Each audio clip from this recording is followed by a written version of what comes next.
everybody. This is Pastor Jennifer, and we are so excited that you have decided once again to meet us in the break room. We have with us again today Miss Tonja Murphy and also Dr. Talya Slaughter. And we are so excited to have both of these ladies here with us today. They are both very active in our community, both very concerned about mental health, especially among our younger populations. And so today we're just here to try to have some meaningful community conversations. I think we were here about 4 weeks ago, 4 or 5 weeks ago. We are a couple of months into this global pandemic. When you guys were here before, we were transitioning from life as we knew it into the whole social distancing thing and really kind of learning how to live within the confines of our home. Now we are once again finding ourselves in a place of transition, really not knowing exactly what we're transitioning to. We're moving forward to a new norm, but we still have not defined exactly what that new norm will be or what it's going to look like. So y'all hit me. Let's talk. Well, you know, like you said, the transition, you know, they went through a transition and now they're about to go through another transition. And, you know, we're going into the summer months. And then we're going to be looking towards the fall pretty soon. But as we go into the summer months, we have to look at those youth who, with that transition, those kids, you know, we talked about kids graduating from high school. We talked about kids graduating from college. But we really haven't talked about the kindergartners. The kids going from elementary to middle school. And the kids going from middle to high school. So we really haven't talked about that. So it's really a transitional time for them. Everybody. It's a time for them as well. And on yesterday, I was having a conversation with a parent and her daughter, and she's going to high school, and she was very upset about the transition because she had worked really hard. She's number 2 in her class, and just, you know, and now it's kind of a drive-by, get your certificate kind of thing. And she said, I don't want to do nothing. And so mom was there, and she was like, I really want to do all these things. And I said, well, what does do nothing look like? Because we all know doing nothing looks like something. Like a Mother's Day or Father's Day. I don't want to do anything. I just want to sleep. I want to eat. But you do want to do something. And I said, let her, you know, tell you what it is she wants to do.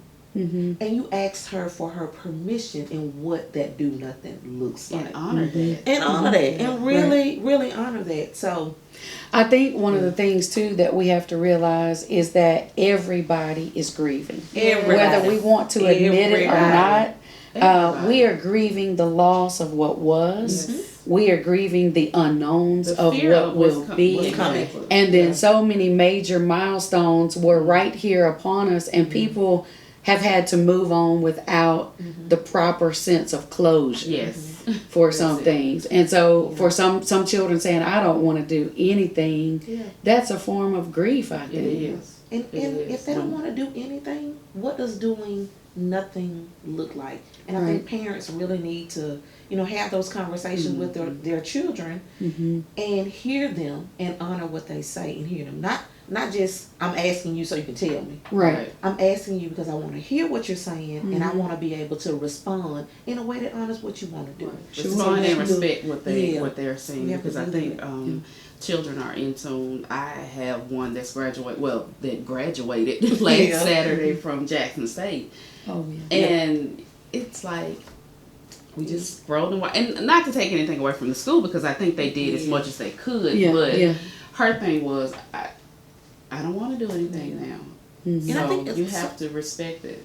Something that's healthy is as soon as we recognize and realize it's not going to be like this, and just kind of move on as much as we can move on.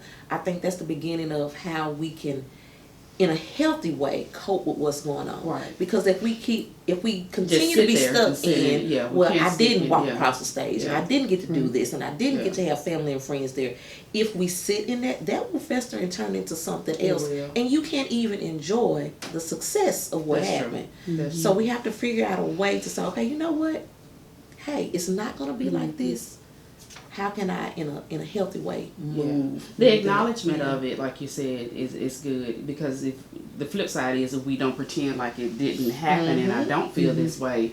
I think the acknowledgement is important, and then addressing it, and then like you said, moving on to what can we do and how can we make that look make that look good for you, or how you. And then what was next? If you think about it, what was next? Yeah. What were you looking forward to? Is that still available? Is that still possible? And if it is, go for it. Let's do it. Yeah. Right. How do we need to do that? And of course, what was next is going to look different, but let's do that. So yeah, I know for a lot, especially depending on the age, it's that social factor Yes. that made them look forward to it. So they're Yes. like, well, if I can't celebrate with my friends, then it's not a celebration to me, you know. Or if we can't have the family come and you know all of us be together, you know. So maybe one thing is doing it at that level a little bit later on when it's safer to do so. One of the things that I've asked my family to do is to write personal handwritten letters, not cards. I want handwritten letters so I can do a scrapbook for her.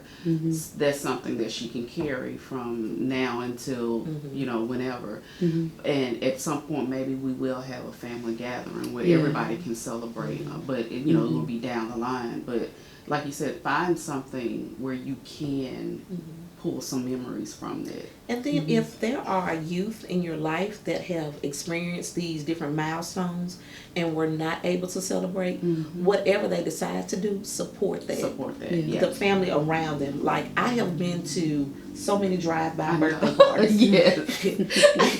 So many of them, like, Right. yeah. I mean, I have a dry erase sign in my car. It's like, let me wipe this name off and put another name on it. But you know, Or Zoom parties. a Zoom parties. Yeah. But you know, we during this Zoom time, back. Yes. let's take a moment to, even if it's interrupting our schedule, what we got going on, take Try a it, moment to do that. Yeah. It only takes 5 minutes to drive by somebody's house. Right. Most people have planned it out. You know, try to do that because this is just it's just really a different time. So if you can do that, do that. Yeah. So yeah. Yeah, you can still send gifts in the mail. You can still have flowers delivered, balloon bouquets cards over delivered, text. things Yeah. like that. And so Yeah. sometimes it's just that element of surprise. Yes. To let someone know, hey, I was thinking about you, and you know, we celebrate this accomplishment. This is a major milestone in your life, and we understand the effort that went behind it. And one thing too with some of the milestones, and I've seen this a lot with some of the students and with some of the parents. Sometimes the parents are more disappointed Right. than the child. And I want to caution parents, you know, check yourself a little bit. Keep that to yourself. Keep it, you know. Right. If you're showing how disappointed you are, Right.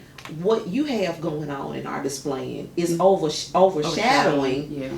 what they want to do. You know, the thing I'm also always so watchful of too is that children tend to internalize a lot of things. So sometimes if they sense a parent's disappointment because we didn't get to have this celebration this way, children sometimes internalize it and say, my parents are disappointed with me.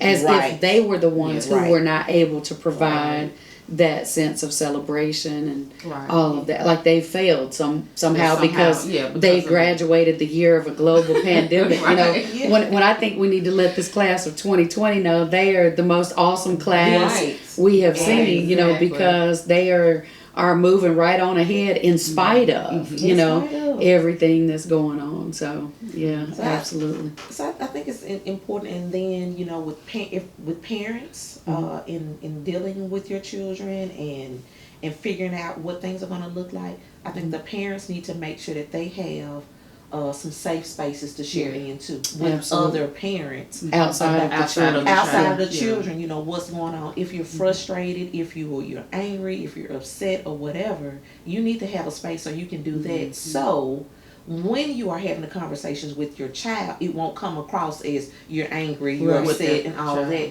And so I think parents and adults, they just need to have that space to do that. Yeah, So, They do. I agree.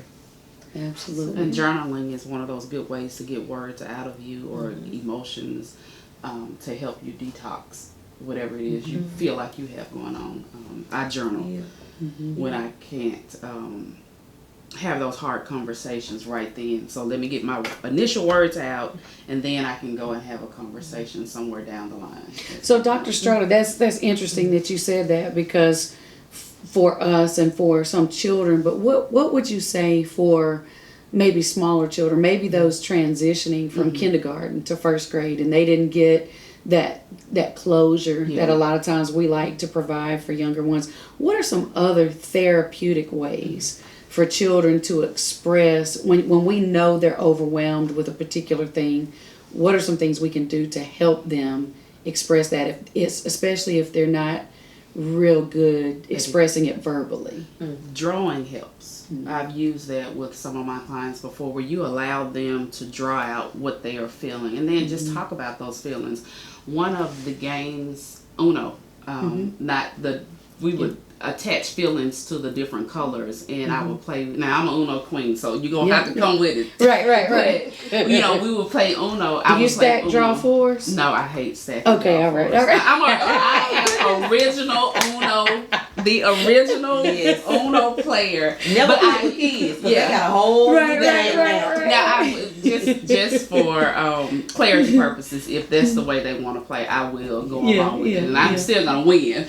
But those are some of the things that you can do, and just with the physical distancing, go outside. One of my good friends, she and her family planted a family garden to help with her boys and how to get some of their energy out and their disappointment. So this is something that they want to be able to, pour into their family. They've done something together as a project with the whole family. So that was a way for them to express and talk about and share their feelings about what was going on. So those are some things that can be done.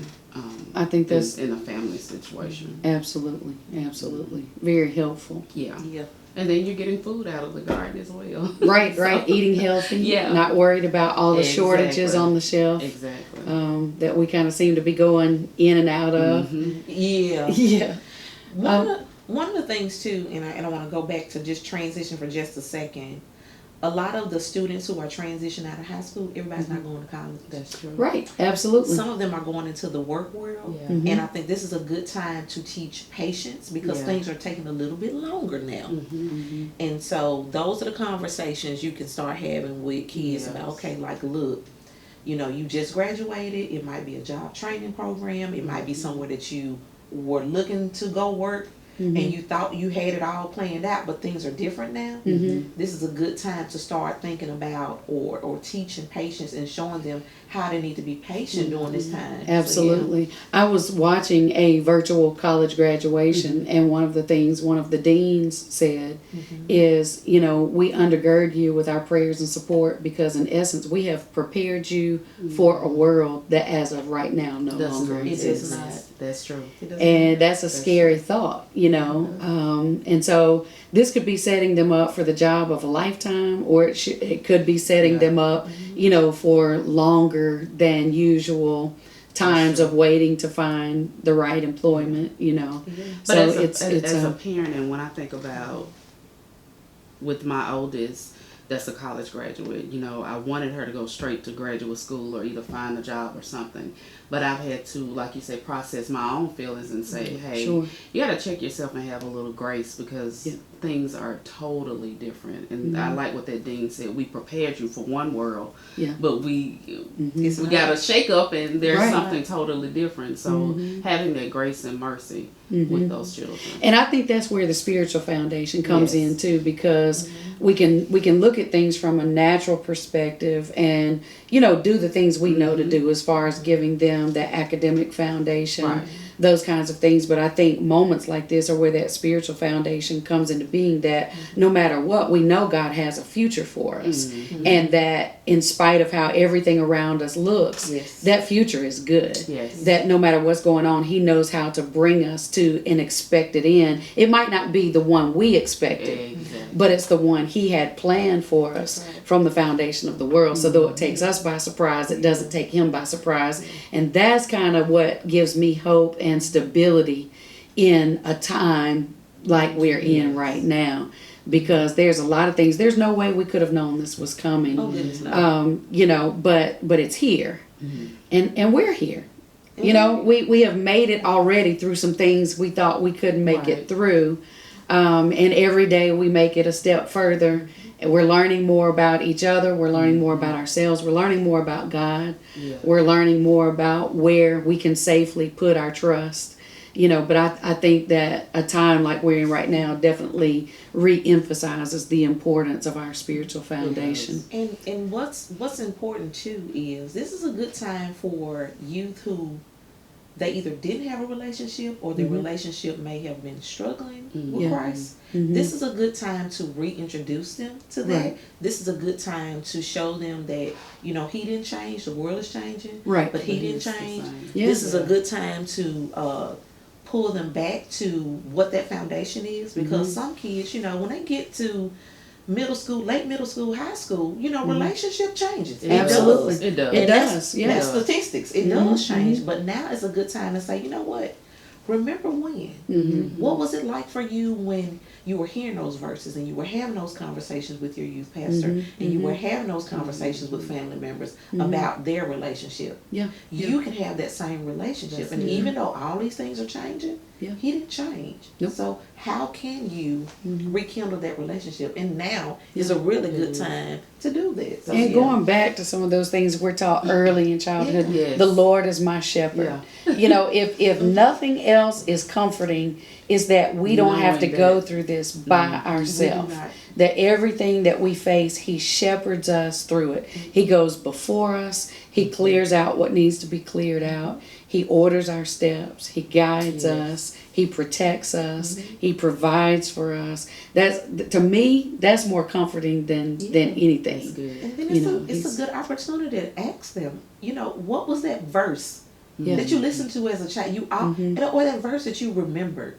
How can you apply that verse that's just stuck to where you are now? Right now? How can you apply that? How can you use the SOAP method to Right, apply right. that verse to right. what's going on with you right now? And there is probably a place where it's applicable. So I think it's just really important.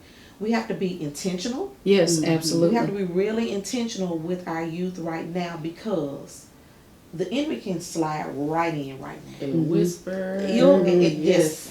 Yes, Slide in right now. And that's just not what we want. Instead of him sliding in, believers that are in youth life, Yeah. they need to be sliding in right there. They Absolutely. need to have a consistent spot. They need to be having conversations and doing those things, whether it's early in the morning, middle of the day, late at night, because we know the enemy is looking for a place. Oh yeah, absolutely. He's looking for a place, and we just can't stand by and let him do that. That's right. We just cannot. That's one of the things that I like about Ladybug's teacher, even in the shift of the classroom per se, that she still has prayer and has those conversations with the class. And even Ladybug got off and she let me know one day, I asked my teacher to pray for you for this situation right here, and I was like, oh, you think about your mama like that? So those little things, like you said, they are foundational, and staying within that foundation is just a great way to keep them undergirded through this pandemic. Yeah, and then for those who don't have a foundation, And we're working with them. We have to lay we it can out. introduce them to it, Absolutely. because they want to know, well, how have you been able to stay so calm? And how have you been able to be like, oh, okay. And then, of course, you can tell them, like, you know, every day wasn't a good day, but I did have something to lean on. Yeah. So I think it's just really important that when we can be very transparent and very open when it's appropriate, I think now is a good time for us to be doing that. So Absolutely. yeah. Absolutely. I wanted to, number one, make sure we went back and addressed some of the comments from when you guys were here before. It's always important to me for the people watching to know that they are heard, and for us to try to provide some practical solutions. And then I also want to bring up something else that happened recently where we had another pastor who took his own life. And so I just kind of want to talk about people's overall mental state right now, and maybe some things we need to be considering. Some of the webinars that I've attended have talked about how the pandemic is going, mental health is going to, we're going to see a rise in people with mental illness because of the transition that we've had to go through and the uncertainty. And I think it's important to have those conversations around mental health, and again to recognize it when we see something is going on or we see something is not quite right with the person. I know we talked about before we came on, my question was, who heals the healer? The healer has to have somewhere to go to be healed as well, and it may not always be to another pastor, it could be to a professional. And I think it's important for us. Tonja and I have the type of relationship where we can tap each other on the shoulder and be like, you out of order. Or you need, or I feel, or I sense something is going wrong. I need you to go address that. So having those type of relationships, I think is important for people, especially now in this time, day and age. And then the socialization, that was one of the things that in looking through the comments, a lot of people were talking about socialization, how, you know, what their kids are doing to socialize, how they're doing it, you know, what times of day.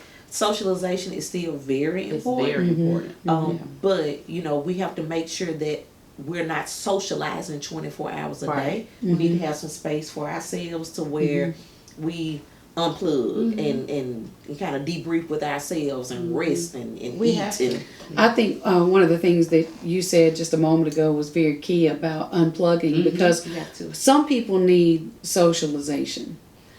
But for leaders, sometimes socialization is the last thing we need. Very last, and I say that because leadership keeps you a lot of times surrounded by people. You need a minute. But it is possible to be so surrounded by people and feel so totally alone. And I think sometimes as leaders, when you don't get that opportunity to unplug, that can put you in a very dangerous space. And I will say, even before this, you know, with leaders unplugging, I love my pastor going on vacation. Right. I love when my you come back, baby.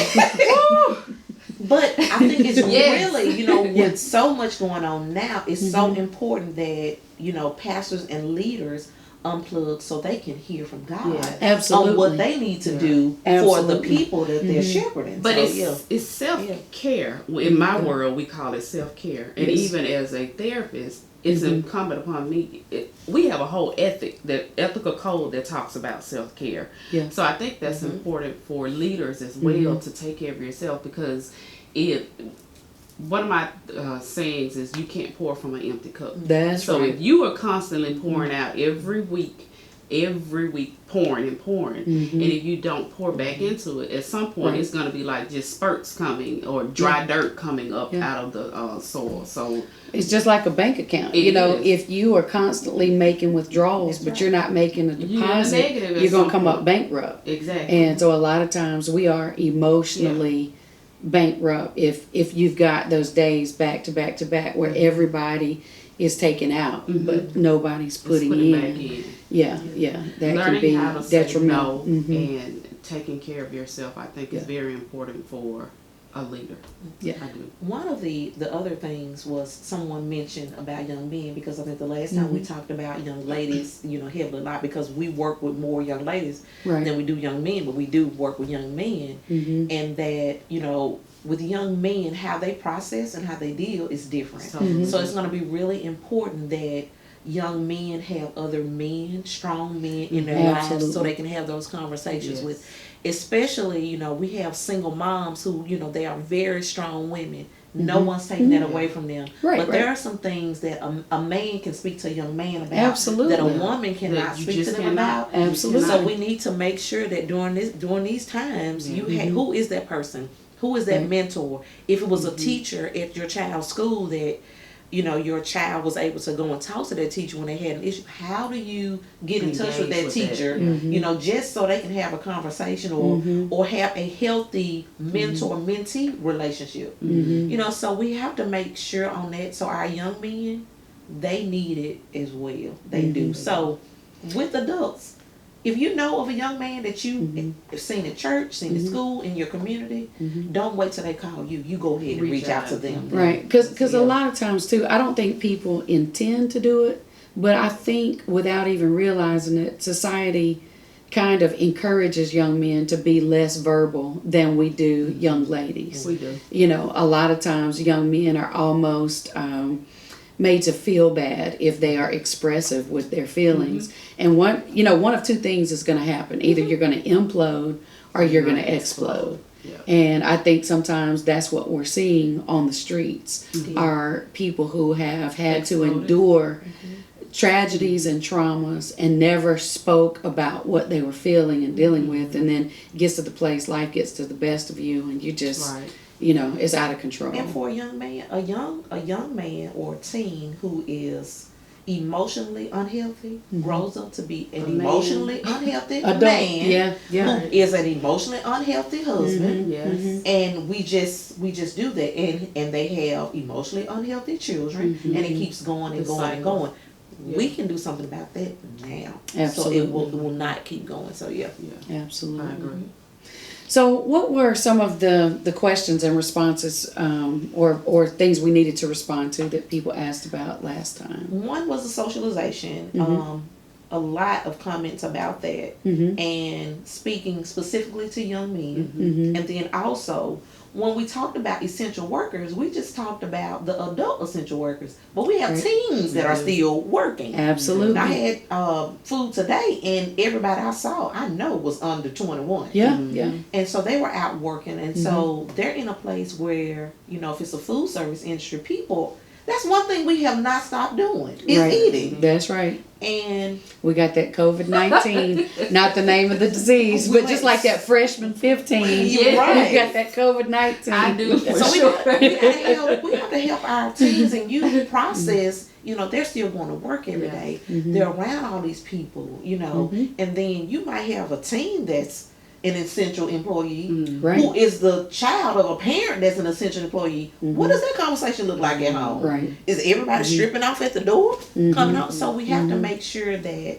we're not just looking at the adults that are essential. Right. We have youth that are essential, and you don't know why they're working. Some of them working for extra money. Yeah. There are teens that work to help support their household. Absolutely. That still goes Absolutely. on. So they feel like, if I don't go to work, then our household's gonna last. and I might have, a utility off, or my younger siblings won't be taken care of, and that sort of thing. So we have to make sure that we're having those conversations about, what it looks like for a teen to still be going out in the workforce. Right. So one of the things I'm kind of hearing over and over and over is that communication is so key right now. That we've got to have the courageous conversations. We've got to ask the questions. We've got to be intentional about checking in on one another. We've got to be intentional about holding one another accountable to be emotionally healthy, to be mentally healthy. Spiritually healthy, that this is not the time to allow social distancing to have us isolated. That even though we have to socially distance, it doesn't mean isolation from relationship.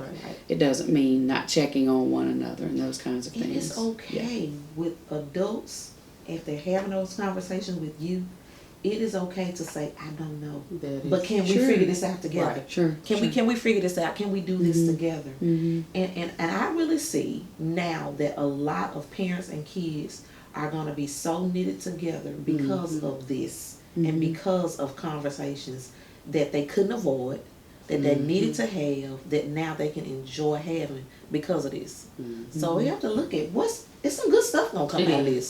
Some not so good, but it's gonna read some really good stuff. I think the pros will outweigh the cons when we look at it from a different lens. I think we've just been so conditioned to look at it from the negative perspective. But I think if we flip the coin and look at it from a positive perspective, I think the pros will definitely outweigh the cons. And like you said, one of those things, actually learning, when you think about it, as a parent, my child spent most of her day at school with some other adults. Now she's home with me, and I'm thankful that I'm able to work from home, but learning her and she learning me a lot more than what we knew just from on the week, from being together. You didn't know she loved to dance so much. Baby, TikTok queen. Do you hear me? I know. I follow on TikTok. Literally. I have to make her, when we're watching TV, her teacher even made a comment yesterday. She was like, yeah, because she does this when we're in our Zoom sessions. She likes to dance. She does. Have to do something about that. She really does. She does. And so that's one of the good things that came out of this. Mm-hmm. Her really loving to dance. So maybe some dance lessons or something. So yeah.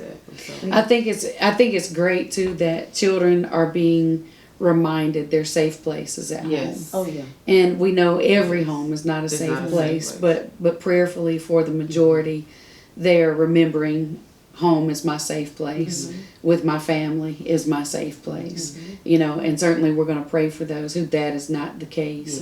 But I think this whole global pandemic has really reminded us of what is important, how quickly the world outside us can change. But those things that, remain the same are those things that we cling to. Our time is just about up. Is there anything else that either one of you want to make sure we address while we're together today? I think we touched it all. You said it. Communication is definitely key. Being honest about your feelings. If you don't know, you just don't know, and we'll find out together. We'll figure it out. Yes. And being intentional about watching out for one another and watching out for self. Exactly. Self-care. I guess that's about it. Well, I want to thank you, ladies, for taking the time to come out, to talk, for us to keep these necessary conversations on the table, especially as it relates to our young men, especially as it relates to those teenagers who are essential workers, and really just keeping in mind that though we as adults are navigating things and trying to figure things out, these young people are too, realizing they're faced with a lot of unknowns, with a lot of new things, and so it's just one of these things we're all working through together.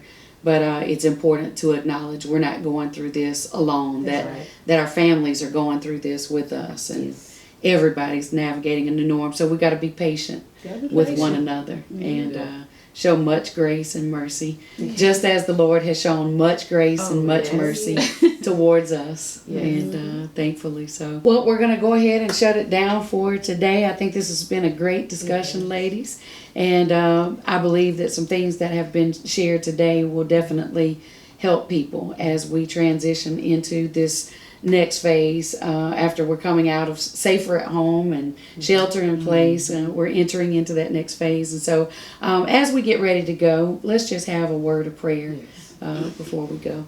Heavenly Father, we thank you once again for this time together. Father, you said in your word that you would help to keep us at peace if we would keep our minds stayed on thee.